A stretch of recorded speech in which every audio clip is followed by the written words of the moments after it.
Well, fáilte róbas Jack higgin eagran as Jamie de Ardan sin pod crealu no shrite the pod crealty heart Kelleru Keevenachta. You're very welcome in this latest edition of Ardan, our series of podcasts, which is looking at the question of celebrating custodianship. Today, the guests here are the Right Reverend David Bruce, moderator of the Presbyterian Church in Ireland, and Pilib Rooney, the director of Aontaibhis na Gaelscoileachta. So you're very welcome, David and Pilib. We'll start with you, Pilib. Who's Pilib Rooney and what gets his blood going? Well, I mean, I worked now with Aontaibhis na Gaelscoileachta, which is the Trust Fund for Irish Medium Education, and I'm also a trustee and a governor of College of Farcia, and I suppose outside of my family, those are the things that gets me up in the morning. That I've been extremely passionate about the language since I learned it in my late teens, early 20s, and it has gradually taken over, and consume my life. And I was involved in setting up a Irish medium primary school at Bunscoil for children in our area initially in the Short Strand, which ultimately became Scoil an Droichead in South Belfast, which attracts kids from East and our part of East Belfast and South Belfast, and has provided Irish medium education for them. So that was where I kind of came on board. The thing happens so sort of gradually. It's hard to say what your motives are, but you become consumed with it. Like I remember, going to the Gaeltacht and knowing about Irish, but coming back, and you were dreaming in Irish, and you were hearing Irish. So I mean, the experience that it really sort of lit a fire within me that has endured. And in my own family, my kids speak Irish, my grandkids go to Irish schools, so it's a big part of their lives as well. Yeah, but who's Pilib Rooney? Where's he from? Well, I'm from the Short Strand, born and reared. I'm the 10th of 13 kids from Anderson Street, and they all, thank God, survived until recently. We lost our brother, who was a priest, as a result of an accident in Ardan, whose father Stephen Rooney. So, we grew up in the 60s in the Short Strand, and had the same experiences as everybody else. Like Billy Connolly says, I mean, when you're poor and everybody else is poor, you don't know it, and that's it. So you don't know anything else. Yeah. But it was, I mean, it was happy, and it didn't mess me about too much. Okay, well, we'll pick up on some of that later. But yourself, David, who's David Bruce, and just picking what up gets on you going? Oh well, that's a long question, which I'll keep short. But just to say, Pilib, we have something in common. You lost a brother New Year's Eve. I lost my brother due to an accident. He drowned. So it's a heartrending thing when you lose a member of your family, a close member of your family, and a sibling. Knocks the stuffing out of you, takes the wind out of your sails, and I know all about it. So I am a Presbyterian, obviously a Presbyterian minister, currently moderator of the General Assembly, born in Banbridge, brought up in Belfast, went to school here, and went to university here as well, Jake. I did accountancy, business administration, thinking I was going to become an accountant. That was the assumption in the family, you know. If I wasn't going to be a doctor, which my parents were, I was going to be an accountant. But I wasn't having that, so it went down a different route. This was in the 70s, of course, and this city was being torn apart, as we know. And so in those formative years, when you're a teenager, you imbibe a lot of impressions, some of which are solidly based, many of which are fictional. And so those early experiences would have had the same effect on me as they did on other people in other parts of the city from other communities. I had a friend who was murdered in 1979. He was murdered by the IRA. It was a case of the IRA later said of mistaken identity. That left a big mark on me, and we can talk about that later. So I went into the Presbyterian ministry, trained theologically in Scotland as a second degree after studying here in Belfast.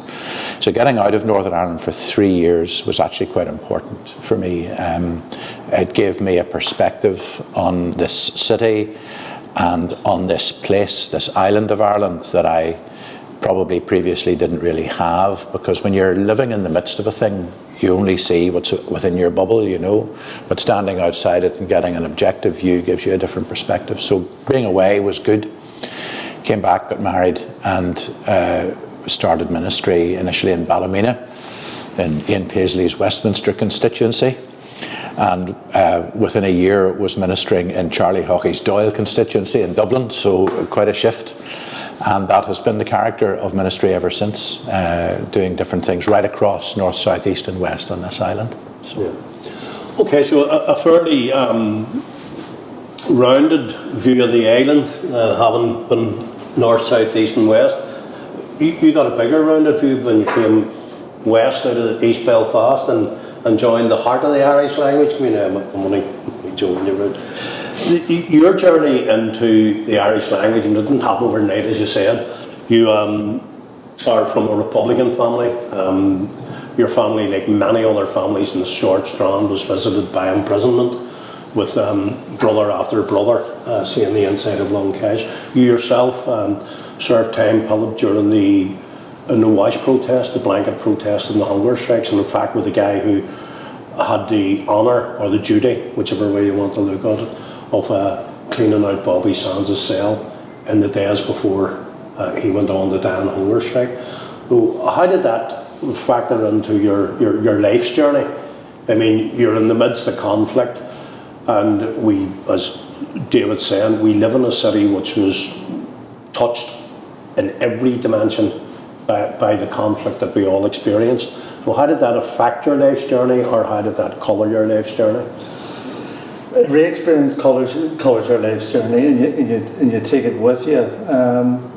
You know, but I mean, I have to say, I mean, I was from being determined to do, whatever I could to improve my own consciousness, and I realised that, and for me, the language actually, the language really, it was secondary to the political consciousness of what I saw to be the principles of republicanism, but it kind of overtook most other things, I think. So being a Republican, being a prisoner, being a president, really. It formed me. I don't think there's any doubt about that. But from my own point of view, I was absolutely clear that it wasn't going to limit me, or that I wasn't going to be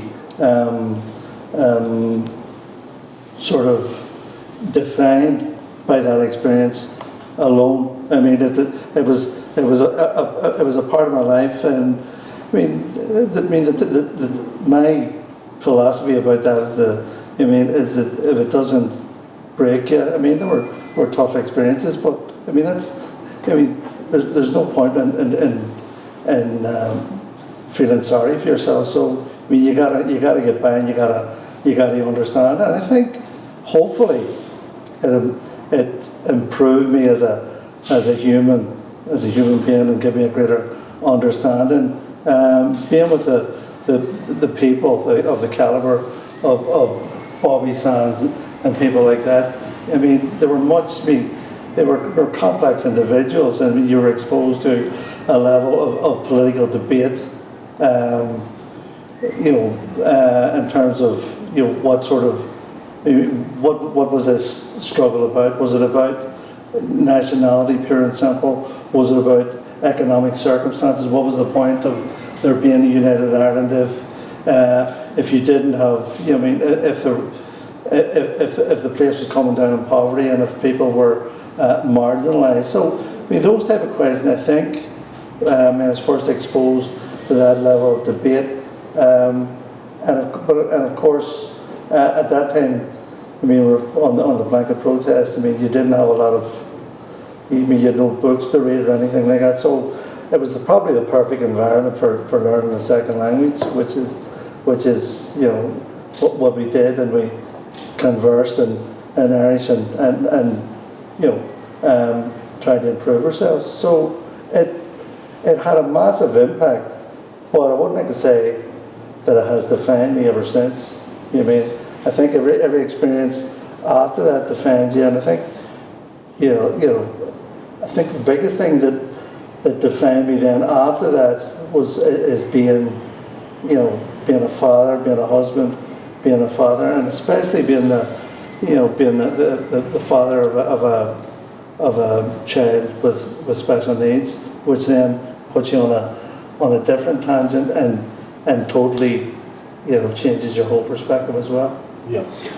David, a very, very different experience from your own, but this city, if we look, I often challenge civil servants because they'd say to me, so what community is going to benefit? And I say, well, I don't see there being two communities here. I see there being one community, which has had very different experiences in different places, and which has never really got involved in that conversation about the complexities of where we all came from. And a point that you made earlier, you're saying that there were things that happened which were true, and there were others which were perceptions that were given to us by others, and that we kind of bought into as being true, but weren't true. So, from your perspective, someone like Pilib would have been on the other side of the world. That's right. How do you see in the continued complexity of where we live, how do people start crossing that, start having those conversations? This is probably a conversation that a number of years ago I couldn't have had. So the first thing is that these things take time for there to be a maturity and an integrity in the conversations that you have across a barrier of difference. And it's not just that the years soften the reality of the events. I don't suppose in the 40 years since my friend John was murdered, there's been a day that I haven't thought of him and haven't thought of the events. Now, I don't think that is unusual. I think that scar tissue will be with me for the rest of my days, and the brutality of the manner of his death and the futility of it remains a running sore, and I have a deep sense of injustice about that, and even probably deep-seated anger. I think I've dealt with the anger, but it nonetheless is part of the narrative. It's there, and I know that there are mirrored stories from the other side that could say exactly the same. So for me, the cause has shifted over the years from being the cause of defending my rights and the rights of my community and the rightness of my political analysis of the past to a cause that's new, and that's to do with accommodation. Because if Belfast is to have any kind of healthy, mature future as an anchor point of the way we do life, then it above all else needs to acquire the gift of accommodation, accommodating difference, accommodating diversity, accommodating a whole different set of analyses of our story. Now, how do you do that? Well, it's relationship, facing head on and finding common cause with people with whom you may differ ideologically. So I'll give you an example. I would do something that Pilib could never do, which is mark the centenary of Northern Ireland. You would struggle, I suspect, I'm putting words into your mouth, but I suspect you would certainly struggle with words like celebrate or commemorate or even probably mark, because I imagine for a Republican, from the ideals that a Republican comes from, that would be a tough call, maybe even an anathema to do such a thing. For me, notwithstanding the complexities of the political arguments, if the doctrine of accommodation rests at the heart of my passion at the moment, then I'm prepared to do that on the basis that it provides a platform to multiply genuine mutual understanding across divisions. Here's another one. The Queen's Platinum Jubilee. I suspect for Republicans that's not something you'll be flying a flag about. I'll be getting 2 days off work. I have a very practical approach to these things. What do I do? I'm a representative of the largest Protestant denomination in Northern Ireland, in the 6 counties. What do I do if I'm invited, as I will be, to participate ceremonially in marking the Platinum Jubilee? The answer is I can do that without celebrating monarchy, without celebrating British imperialism, without celebrating even Britishness. I can do that and need to do that with a doctrine of accommodation. So that's the journey that I've been on. That's the shift that has taken place. I no longer see myself, as I might have done when I was a teenager in my early 20s, I no longer see myself as a radical defender of the unionist cause. That's not where I am. I see myself as representing, in this case, a church which has 540 congregations on this island, all over the place. 100 of them are in the Republic. They represent every political position on the spectrum that you could imagine. We have Sinn Féin members on our committees, just as we have DUP members on our committees. Probably not the same congregation, but we do have them, you know. So we're not a unionist church, we're not a nationalist church or a Republican church, we're just a church. So given that essential DNA, accommodation within a historical context of mistrust and division has got to be the way that I position myself. So that's how I see it now.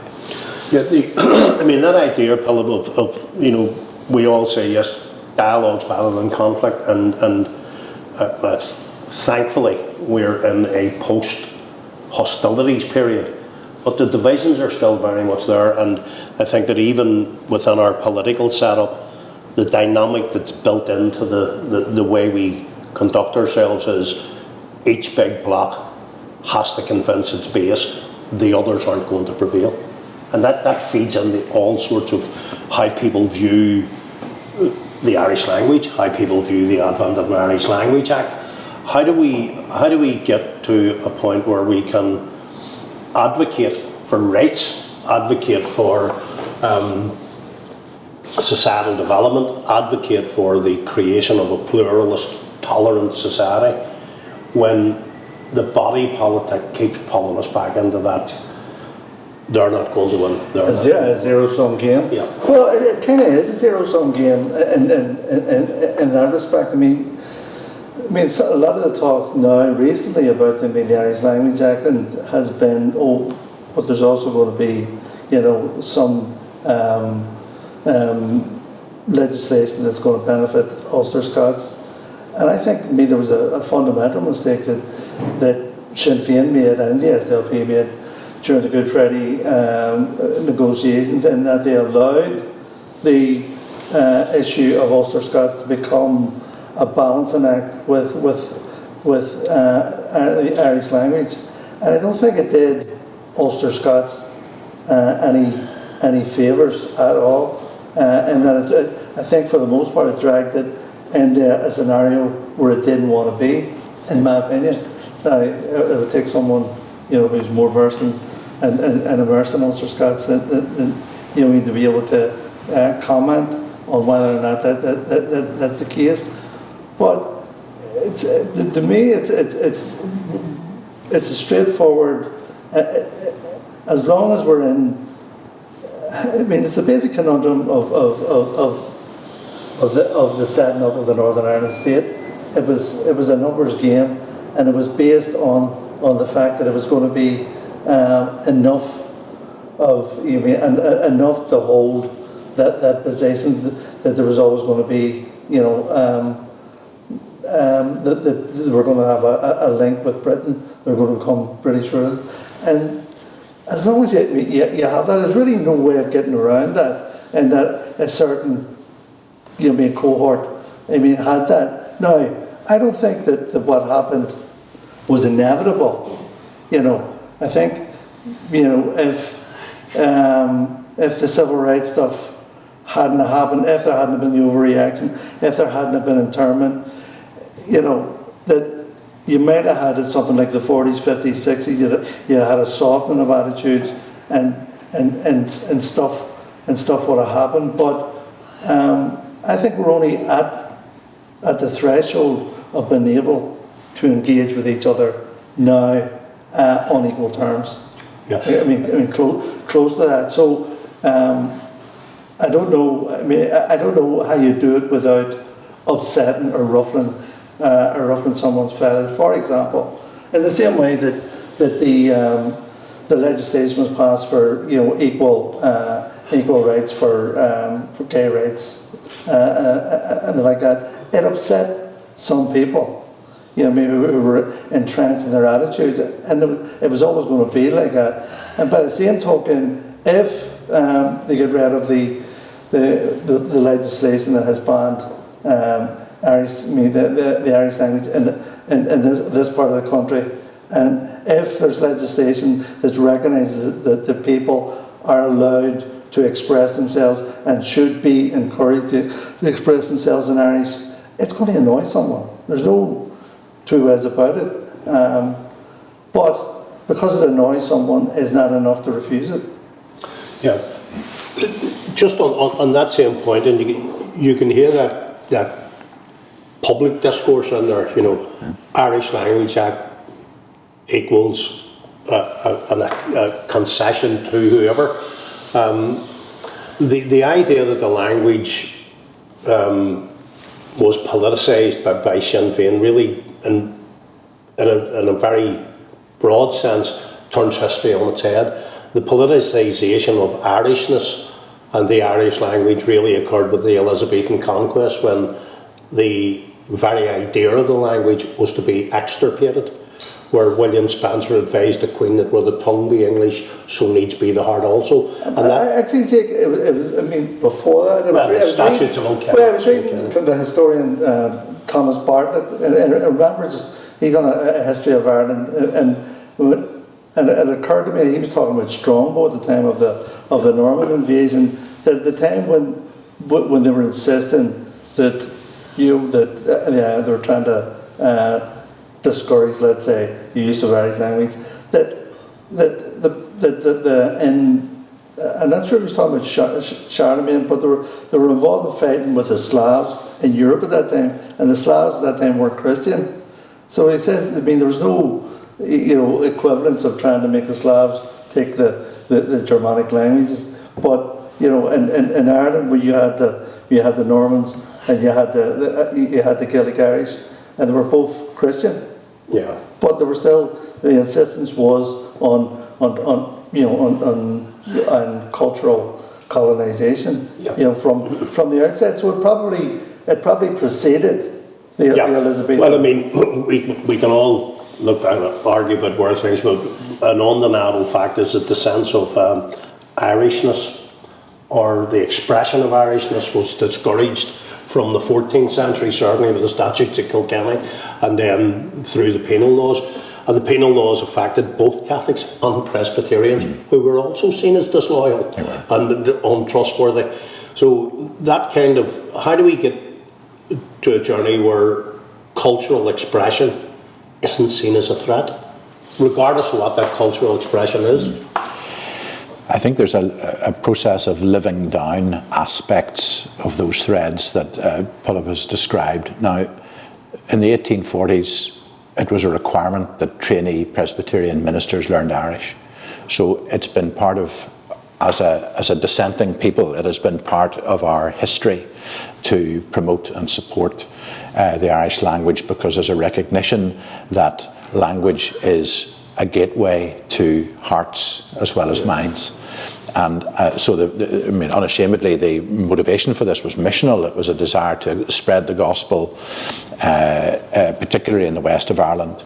And so there was this commitment to learning Irish, to having the scriptures available in Irish, and to promoting Irish medium schools, which in the west of Ireland were part of our history. Now, there were good things in that, there were bad things in that, but it was what it was. I think in Presbyterianism, part of the reason for this not being so much of a problem for us as a people is because of the Scots Gaelic tradition, which in our DNA has been part of the engine room of forming our spirituality, and actually remains the case in Scotland today, particularly in the Highlands and in the islands, where Scots Gaelic remains the first choice for many, and indeed worship is often conducted only in Scots Gaelic in those parts of Scotland. So there is nothing inherent within us, either culturally or politically, and certainly not theologically, that would sit at a distance from Gaelic culture or Gaelic culture from Irish language. Quite the reverse. Now, you can't say that about every Protestant tradition, but I think you can about Presbyterianism. I've told you this story already because I mentioned it when I gave my talk. I don't have any Irish, regrettably, other than what I learned like a parrot. Will I tell this story again? Oh yes, absolutely. So they have this national service of commemoration in Dublin in the second Sunday of July usually, and I was in Dublin at the time, and they asked me to participate in this service. This was broadcast on TV, and so I was a youngster at the time, I was in my 20s, and I said, yes, I'll do that. And it was organised by the Taoiseach's office, and the civil servant who was organising it said, now, Reverend, he says, you'll say the Lord's Prayer. And I said, I will. And he says, you'll say it in Irish. And like a fool, I said, yes, I will. So for 6 weeks, I learned Arnach ar Tornia, Gwynia for Danum, Godogad React. I learned it off like a parrot, and even got coached about which accent I was going to have, because I was wandering all over the country. And I said this on TV. Charles Hockey came up to me after the service, and he pumped me warmly by the hand and said it was wonderful to see a young Presbyterian speaking the lovely Irish tongue. At least I think that's what he said, because I haven't a clue, of course. So for me, he spoke to you as Gaelic. That's where. So there I was, slightly embarrassed, but anyway. But the point is, emotionally, I didn't have any kind of antipathy or reaction against doing that, even as a young guy. I mean, I was in my 20s. I can imagine that if I had come maybe from a more hardline unionist stance, or maybe from a different tradition, I would have struggled to do that. But for me personally, it wasn't an issue, and never has been. So an Irish Language Act, what are the issues? It's not the language. I don't have an issue with the language, and I have no fear about the language. What some would articulate to me from our membership, and this would be in letters or emails that I might get or whatever, they would be saying, now David, look, when it comes to the Irish Language Act, are we going to be excluded from jobs? Are we going to be discriminated against because we don't have the language? And those are genuine fears. Now, they may be founded, they may not, but they are genuine fears that are expressed to me usually by people about my age, and thinking about their children or their grandchildren, about the implications it might have for them. One or two will say it's a colossal waste of money and we shouldn't be bothered with that, with other things to spend our money on. But most of the antipathy that I get is at the level of fears about what this will mean. Very, very few would see it as an act of political betrayal, so. Yeah, I mean, you talk. I mean, I understand that. I really do. And people who are marginalised are, are probably those who feel they have the most to lose. But part of the story that we have discussed here has been the actual the since partition, really, and since after that has been the kind of the reluctance of Ulster Protestants to identify as Irish, per se. I mean, the reluctance of so many people. And so we spoke earlier about the film Belfast. I saw a piece in the paper recently about it that one of the people says, well, we Irish, one of the people from Mount Collier Street said, we Irish, we're like the Jews, we're meant to wander all over the world. And someone then said to the critic, surely an Ulster Prod at that time wouldn't have considered themselves Irish. And the critic who is by birth an Ulster Prod said, of course they would have, in the same way that, it's only a recent phenomenon that even you've got people who are reluctant, who would consider themselves fully to be British, but would have considered themselves to be no less, Irish in any shape or form. Yeah. And I think that has been, that is another sort of complicating factor of people sort of, putting themselves into pens as well, and sort of, Yeah, but that whole idea that you talked about it earlier, people putting you in the boxes and saying that you're this, so you're that, so you're that, and that's how you should feel, and that's the thing that always amazes me about the journey of Irish language in this city is that there are two great periods of revival. There's the period from 1828 to 1883, which is by Robert McAdam and those people who were huge revivalists, all Presbyterians, industrialists, people of means, and McAdam preserved thousands and thousands of Irish manuscripts which otherwise would have been lost. And then we come into the modern era, and when the Gaelic League is set up in Belfast, it's set up on the Breers Bridge Road by a Donegal Irish speaker and a customs man working for the revenue. And the person taking the notes at that meeting, an Irish speaker and a secretary of the Gaelic League, is the Reverend Rutledge Kane, who is the Grand Master of the Orange Order in Belfast, and a dyed-in-the-wool unionist, who's still buried up here, up the road, and on his grave, which is a Celtic cross, it says, a loyal Irish patriot. So that idea that the sense of Irishness, I think that as conflict began to emerge in the North, people began to define themselves politically as British, but culturally they were still as Irish as they ever were. But it just wasn't acceptable to.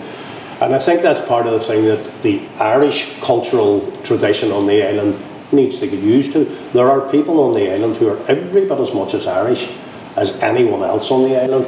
They simply have a different political viewpoint, and they have an affinity with Britain. But sure, we've always known that the people who, the Tory party were probably, for the Welsh speakers, were, if there was any Welsh legislation trying to promote the Welsh language, they looked at the Tories more than they ever looked at the Labour Party or anywhere else. And you can see it as well in Scotland, that people who are, staunch Tories, but they'll be there and Murrayfield at the rugby, and cheering for all their worth when Scotland are playing against England. So, but it kind of just shows how complicated it is as well. Well, identity is complex, and you reflect on that, David. The sense of who am I? To what tradition do I belong, or do I belong to a single tradition? Are we all, I'm a big promoter of Irish language, but we're Jacksons, obviously planters, obviously not from Irish stock. But on the other side, my mother were Gilligans and we're McNallys, and so we're quite a mongrel mix. I think that's true for all of us. My father's mother was a Gallagher, and they were a mixed tradition family. Interestingly, owned a farm near Ramelton in Donegal, and sold it at the time of the Home Rule crisis, the third Home Rule Bill, 1912-13, because they knew which way this was going, and they bought a farm in Springfield on the other side of what would become the border. And interestingly, that was Gallagher's field where Amelia Earhart landed her aeroplane. So that's another story. But anyway, so we are, as you say, there's a touch of the mongrel about us. I have absolutely no hesitation in describing myself as Ireland, but also, and perhaps more importantly, describing myself as of Ireland, because Ireland itself is a conflict and is a contradiction in terms politically, like it or not. whatever our wishes may be, like it or not, that is what it has been and that is what it currently remains. So being of Ireland for me means that I have a limb in every province. I have a heartbeat in every county, and I'm quite comfortable with that. Now, you have to learn that and become committed to that and convinced of that. I think the line of least resistance is to say, I am of Armagh, or I am of Down, or I am of my town, or my townland, or whatever it is. And unless you step out of that intentionally, that's the way you will remain. So for me, I mean, I've written it in this wee chapter in Being Irish. This is Mary Claire Lowe's wee book, and she asked me to write a chapter about my own experiences. And I describe how, as a teenager, I went on a cycle ride one summer, it was 1977, and I rode around Ireland on my bicycle. I was young and fit, and you could do that in those days. But it was an eye-opening experience for me. I'll just read you a wee paragraph. The seeds of change were sown in 1977, when over that beautiful summer I rode my bicycle the length and breadth of this island.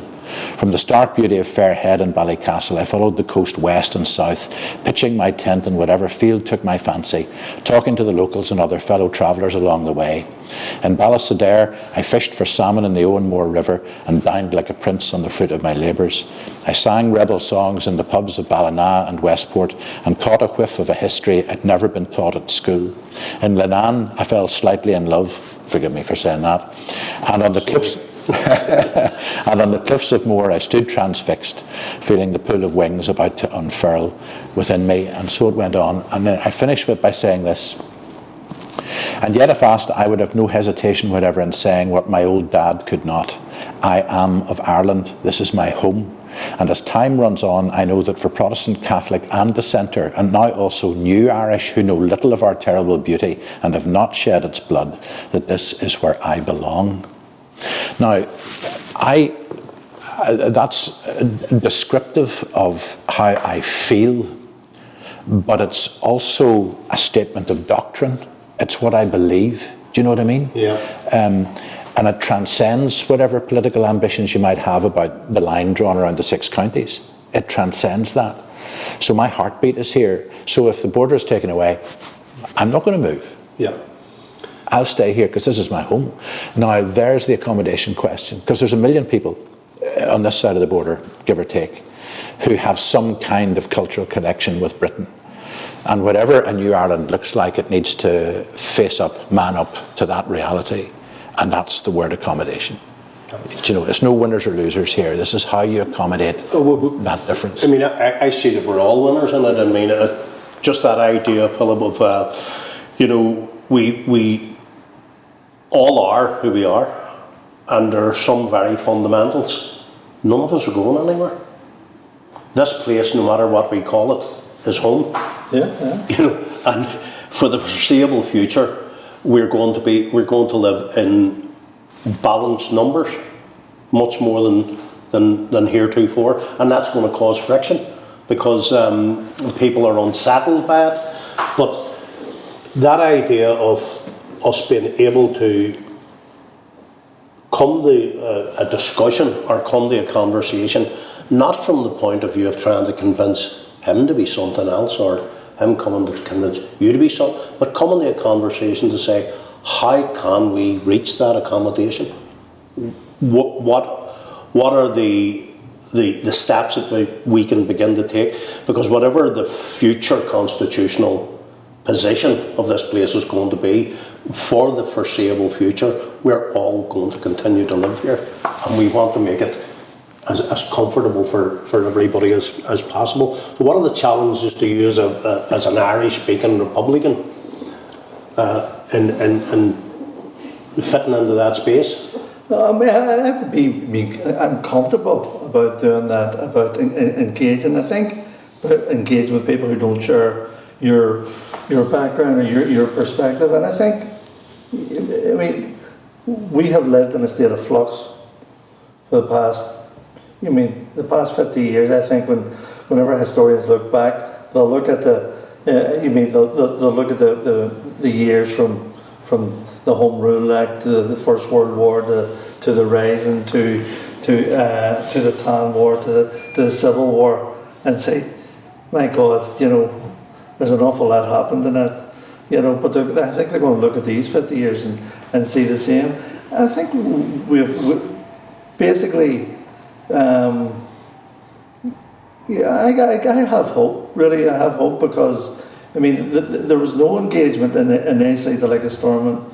There was very little engagement. Now, Stormont still plays on a zero-sum basis. There's no doubt about that. But I think it's getting to the stage, it's getting much closer to the model that you have like in Belfast City Council, where you don't have a nationalist majority, you don't have a unionist majority. You have, depending on what the issue is, you have people discuss it and come to some arrangement.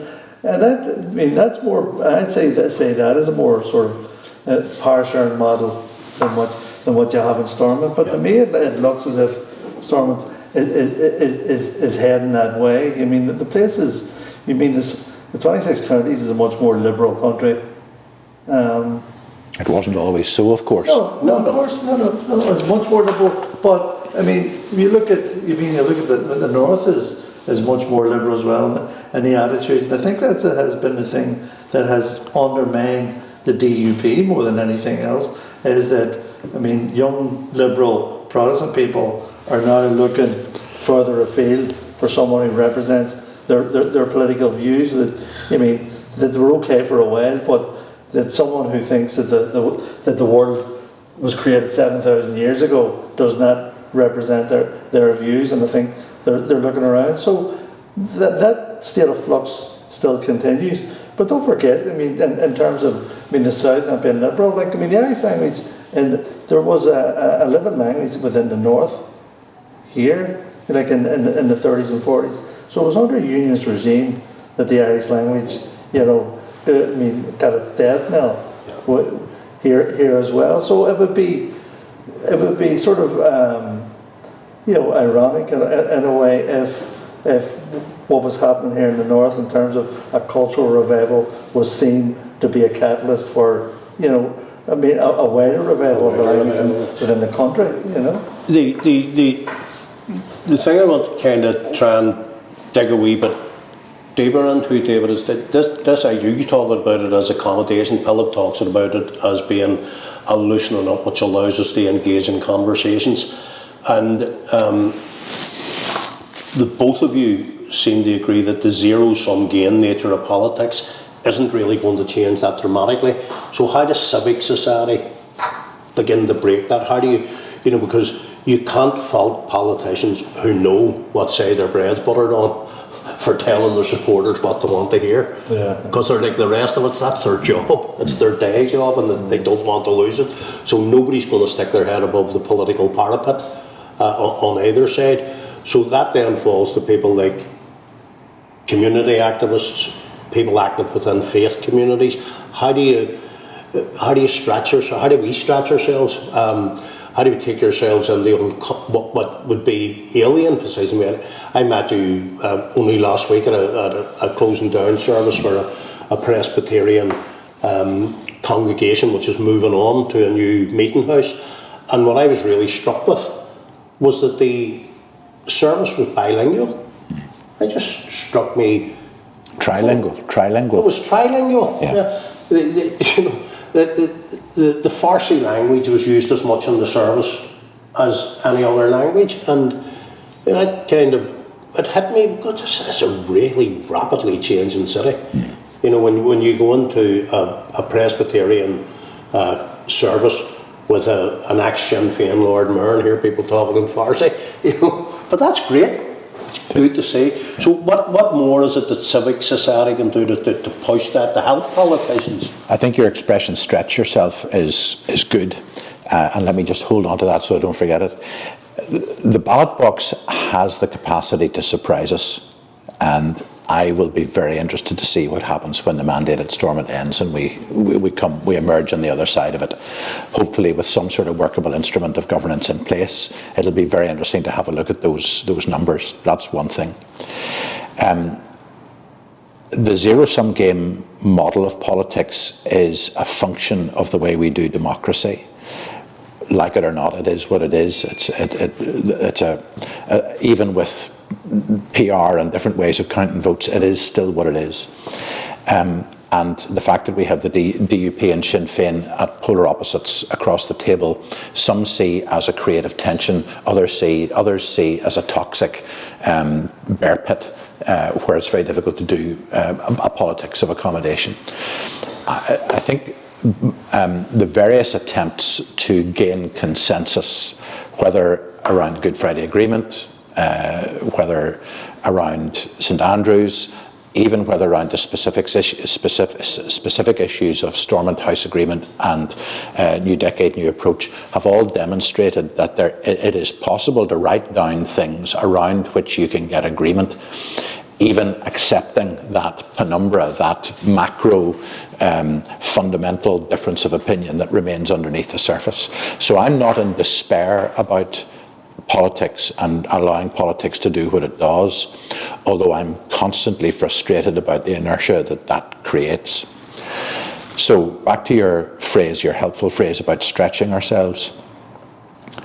Having conversations like this, inviting someone like me to speak to a dinner that you organised, and reciprocal invitations coming as you've described, those are tiny, tiny little things that are chucked into the mix that really make a big difference, because they give permission for more of similar things to be done. They model to people who would just never have thought of doing that actually this might be possible. So for us, what does that look like? It means that there might be the possibility of we Presbyterians becoming involved in the Falls Road community in ways that we haven't for generations. And that's a good thing. I hope it'll be welcomed on the ground. I'm fairly confident it will when we start to do this. It means that for my own community, we are giving them permission to think beyond the soccer, rugby, English language, grammar school, white, male, Protestant model, to recognise that actually there are other ways of doing life, or there are ways of enriching what has been, what have been those sort of standard foundational cultural norms that we have embraced, and not being afraid of that. So those little pebbles that are chucked into the pond, they create ripples that go out to the edge, and that's temporary, but the pebble sinks and forever changes the landscape of the bottom of the pond. So every pebble makes a difference. So I think those little things that we do have a profound effect and create permission and space for more to follow. Yeah, I think it's a wonderful idea, that creating permission and space for things to happen. One of the podcasts that we did here early in the series, the invitees were Chips Huskell, who's the head of the Residents Association in Albert Street, and David Clausen, the Minister of West Cork, who formerly worshipped in Albert Street. That's where their meeting house was. And I was saying to David, getting reacquainted with the Falls. He says, well, I'm not actually getting reacquainted, because we have Presbyterian congregation members who live all along these streets. He says that they're all Iranian, but they're trilingual. He says, and they're living in the middle of the Falls. He says, and it's great because when I'm talking to the kids, he says, the kids will say, all the kids nursery say, why are you Protestants? He says, it's just at that level of innocence. Why are you Protestants? We live in this street, but there's not an issue with it. And it's that, first of all, we have to give ourselves the space to grant ourselves permission to be open to that kind of thing. And the idea of a Presbyterian re-emergence on the Falls would be welcomed with open arms in this community. I know that Tom Hartley, he's done sterling work in recording the history of the Presbyterians along the Falls Road, and as part of this series he'll be doing a talk on the Presbyterian meeting houses of the Falls. And it actually astounded me how many Presbyterian meeting houses there were on this road. And Falls Road is almost synonymous in the Belfast mind with republicanism. It wasn't always. No, it wasn't always. Maybe we'll be looking for our meeting house back, Jake. Maybe. We absolutely, but not that one. We'll see if we get to one of the others. But with that idea, I mean, the germ of this actually came from the fact that the Presbyterian congregation is 130 years of age, that met here at Broadway, and Culturland as an Irish cultural centre is 30 years of age. So we celebrate that custodianship, because no matter what our journey is as we head forward, we're only here for a short while, and we can only be custodians of what we take ownership of. So what are you taking ownership of, David? What's the big thing you would like to achieve before the end of your moderatorship? Oh wow, that's a great question.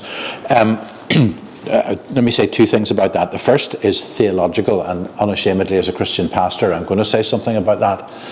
Why is it that temporal politics, party politics, while important, is not the total game for me? It's because as a Christian, I believe in the superintending loyalty that I have, which is not to Crown and Constitution. If I'm from a unionist tradition, it's actually to Christ. And that's what gives me the permission to say that I'm not bound, and we as a people ought not to be bound by one particular political party tradition. Now, that's not a message that has long been heard within my tradition, I think it's fair to say. So if I have one ambition, it is to be able to preach and teach about that in a way that brokers the possibility for people to rethink how we're positioned and how we imagine the future of this island. The second thing is, my theme for the year is hope. So what I would love to finish with, as I work out these last 2 or 3 months, is a sense of hope for the future, that while there has been much to give us pause and that have been difficult, Brexit, legacy debates, issues about injustice, underperformance in education and challenges to the way we do education and educating together, a whole raft of issues of that sort are just bubbling beneath the surface of major big issues, to say nothing of COVID and the challenge to the health service and the fact that we can't get a budget and all of those things. Those are all there. But rising above that, I would love to be able to say that there is hope for the future. If there are people of goodwill, committed to the task, committed to the future, committed to stay, committed to invest, that there's a generation emerging that will do better than we have done. And I want to back them and support them and give them an inheritance that works. Excellent. And Pilib, not saying you're heading towards retirement. Don't be asking me to follow that. No, that's always a toss-up. Who do we leave to be the second drummer? No, you're not heading towards retirement just yet, I hope. Because there's a few things I can't who knows? But I mean, as you enter into the autumn of your career, Jake, stop digging. Just ask him the question. Come on, what do you want to achieve? What's your big, if you were to have the blank checkbook proverbial, what would you do?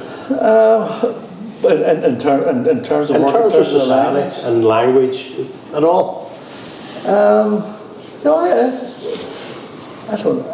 I don't know. I mean, in terms of work, there's still a lot of progress being made in terms of the schools.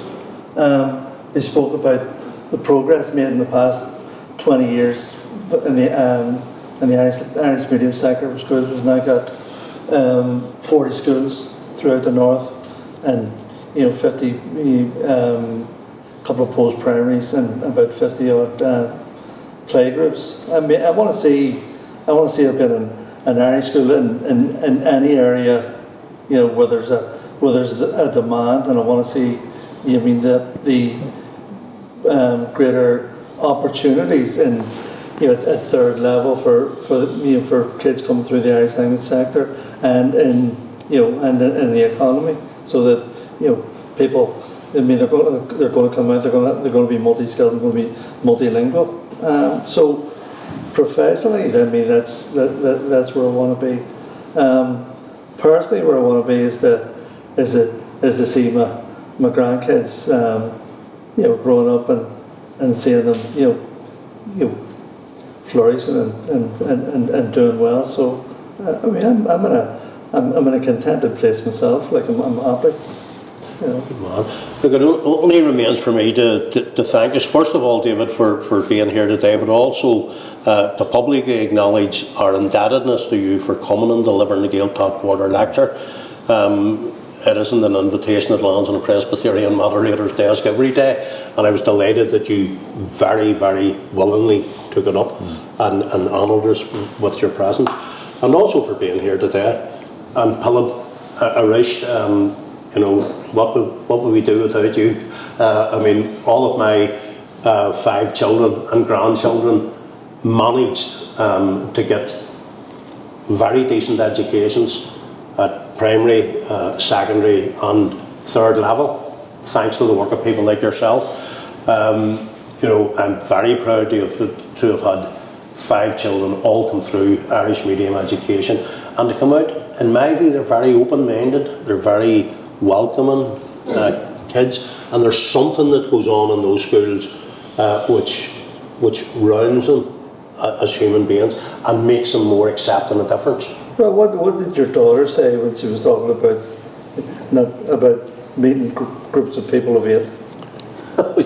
My own daughter. She says she wanted to thank Robin Swan for saying that groups of 8 could not, or you could meet groups of 8 people with no issues, and she said, I don't even know 6 people with no issues.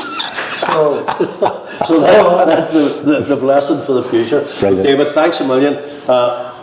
Say goodbye. He's got children as sharp tongued as himself. If you ever want a moderator or even a superannuated moderator to come and meet the young people in one of your schools, just lift the phone. Brilliant, I appreciate that. Okay, that's great. And long may it continue, man. Thank you. And the best of luck. Hamor.